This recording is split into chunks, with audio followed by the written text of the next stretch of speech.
Yo, what is up, everybody? Chris here from Fake Sports News, Axis Rotation, however the flip you know me on these interwebs. And today I'm going to be bringing you guys a quick recap of what happened during week 3 of stage 4 of the CDL going into DreamHack, which will be hosted in beautiful Dallas, Texas this upcoming weekend.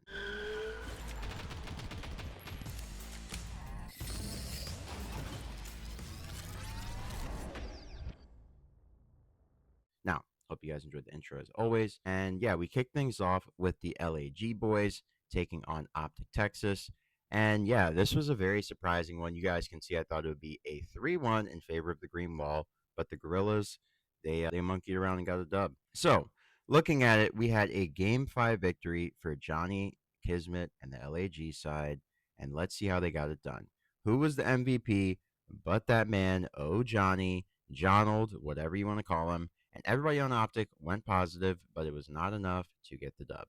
So, Johnny was our series MVP, as I said before, with a 1.16 in hardpoint, a 1.57 in S&D, and a 1.08 in control. So he just had a day. I mean, 100 kills and 82 deaths, and he was leading the lobby by basically 20. He clearly just had a day of his own. Now, looking at the map 1, Skyline HP, Johnny put belt to ass, and he dropped 42 and 30. Lunars was there with him with 33 and 33. So your two challengers pickups, younger players, of course, of this roster, Johnny and Lunars, they did their thing. And then on the other side, Merc and Shotzi, they tried to do their thing, but LAG just provided a little bit more on the map, and that's how they got it done. Now, the map 2, dealership S&D, this went the way of the green wall, so it looks like with Mercules, this Optic team is finally a little bit more comfortable in S&D, and they have their game style and their game plan figured out at this point. So, Hook went 10 and 7. Mercules was right there with them with 8 and 4, and then Shotzi also had 7 and 7. So great games from those three. And then on the other side, Johnny dropped 13 and 8 for the L. Fellow, he joined the agency, 007, and yeah, we got to map 3 where Optic got a hot 3-0. Hook was 14 and 7. Dash is 15 and 8. Mercules was 15 and 10, and Shotzi was 19 and 7. There weren't even many kills on the map. This is definitely one of the lowest engagement vault controls we've had on the year. Lunars was 3 and 17.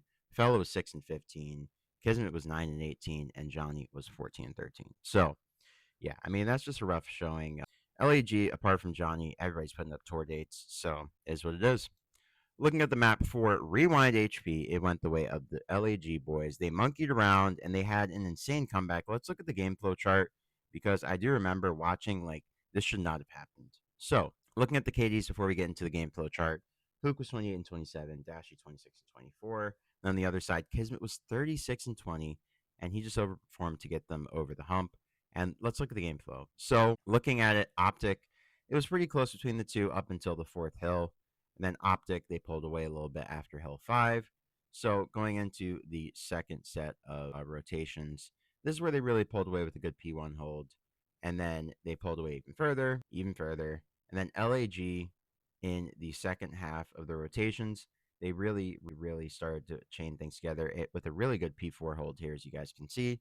They chained that into a solid P5, and then they won it on the reset at P1 in the third rotation. So, phenomenal game from the LAG boys. Rewind has 5 points. P1, 2, 3, 4. I think it does 5 points. Pretty sure it does. But anyways, great showing from LAG. That's how they forced the game 5, where they were able to successfully starch the Optic Texas boys 6-2. No one checked spiral stairs when it mattered. And yeah, I mean, LAG, they monkeyed around. Johnny dropped 9 and 6, and they got 10 points on the season. The Optic sorely needed to solidify their lead over Rokkr for champs qualification. More on that in a second. Now, in our next matchup, we had the Minnesota Rokkr taking on the Carolina Royal Ravens. You guys can see I thought it would be a 3-2 for the Rokkr, but let's see how it actually ended up going down. So the Rokkr ended up getting a 3-1. They did a little bit better than expected. And let's see who the series MVP was. It was Nero. 4:30 p.m. Nero is actually the trick, it seems. If he doesn't play at 3 o'clock, he has a great series, it looks like. So he had a 1.2, 121 kills, and 101 deaths. He had a phenomenal series. And then also right there with him was Estriel with 97. So SMGs, they did their thing. On the other side, Gwyn had a super negative series. He dropped a 0.71. Probably his worst series of the year, maybe one of his worst series ever. So yeah, that's the difference maker for the Carolina side. Speaking of the Carolina side, they won map 1 red card hardpoint 250 to 240. This was definitely one of the better hardpoints on the year. It got really close to the end. And yeah, I'll be playing some highlights in the background, so I'm not going to look at the clip here. Just a bit redundant. So honestly, it was just a bang out on both sides. Everybody did their thing. Slasher 36 and 30 on the Ravens side, along with TJ, who's 37 and 34. That's how they got it done. Their ARs really just came to play. I guess TJ, is he a flex or is he an SMG at this point? I don't know. But anyways, they got it done. And then on the other side, the Minnesota Rokkr had strong performances from Kenny and Nero, but it was obviously not enough. 10-point win for the Minnesota side or the Carolina side.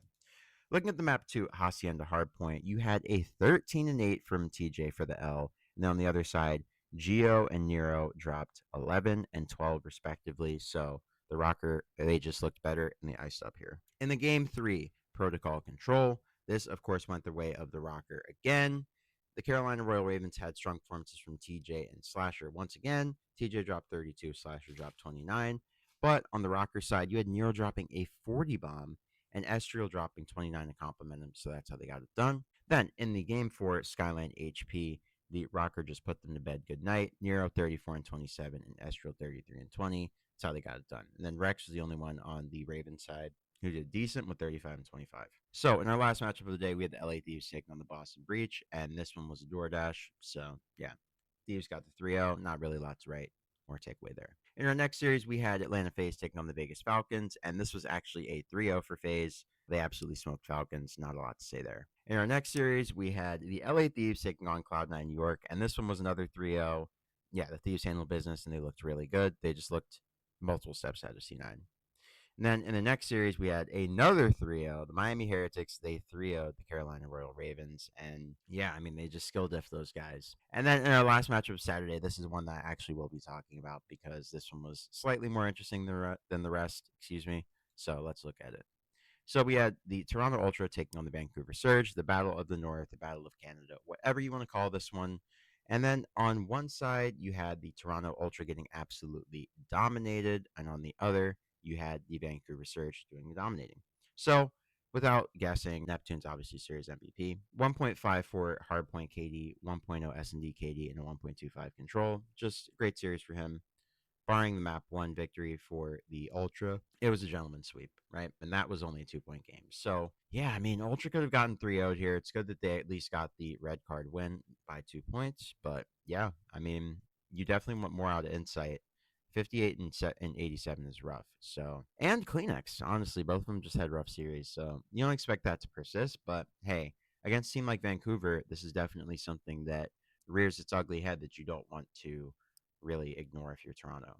So looking at the map 1, Neptune dropped 42 and 29 for the dub, and then Nasty was right there with him with 33 and 27. Then on the other side, you had Joe Deceives dropping 35 and 26, not surprising for him.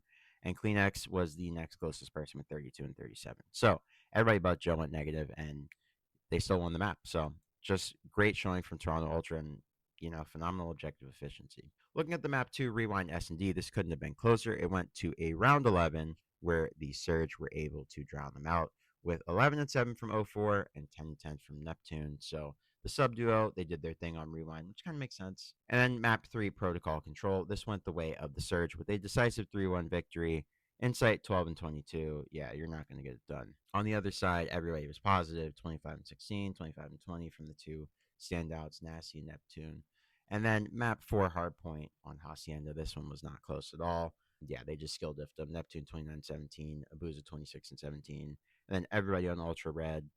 Yeah, just skill diff in the series. Maybe it was online for Ultra. I know they've been struggling playing from Canada, so yeah, that's honestly why I expected the Surge to win it. I feel like they've just kind of worked out their online stuff. But yeah, looks like Ultra probably just having online issues, if we're being honest. Now, looking at our next match, we had the Boston Breach taking on the LAG boys. And even though Optic got pushed to game 5 by the same LAG team, Boston Breach 3-0'd them, and it really wasn't that close. Now, in our next series, speaking of matches that were surprisingly not that close, Optic Texas 3-0 smoked the Toronto Ultra. So that's part of the reason why I thought it was online stuff with Ultra. I feel like they should be slightly better than this Optic team, but I don't know. Maybe Merc is just that good at countering this Ultra 3, right? So we'll see if they face off on land. But Yeah, I mean, this is great for Optic. You have Shotzi with a 1.26, 73, and 58. And then Hook, of course, is the MVP with 77 and 59.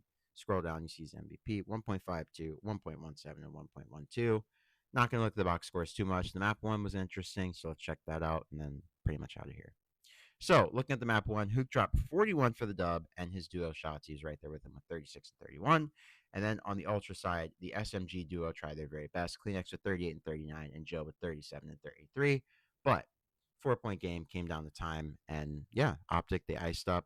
Ultra almost brought it back, but Optic was just better. And then they smoked him in the other two maps, so not really a lot to look at. Let's look at the KDs from map two. Bean, Standout, and everybody on Optic just did their part. So that's the map, or I'm sorry, that's the series. Hot 3-0 for the Optic boys. Just wanted to cover it because it was an upset. Now, our last series of the CDL online season saw the Vancouver Surge getting a very dominant victory over the Minnesota Rokkr. I just wanted to cover this one because it's our last series of online this year. So, yeah, honestly, looking at the box score, it was a great series from 04. He was voted as the MVP. He had one more kill than Neptune, so yeah, makes sense. Yeah, not a lot to look at here. They just looked better, apart from the 6-0 on rewind. So, yeah, Surge looked good.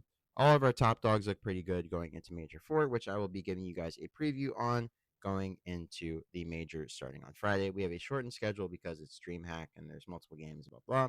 Cover that in the video. Hope you guys have a great morning, noon, or night wherever you may be on this beautiful planet. Once again, this is Chris from Fake Sports News Exhortation. However, the flipping over these and webs.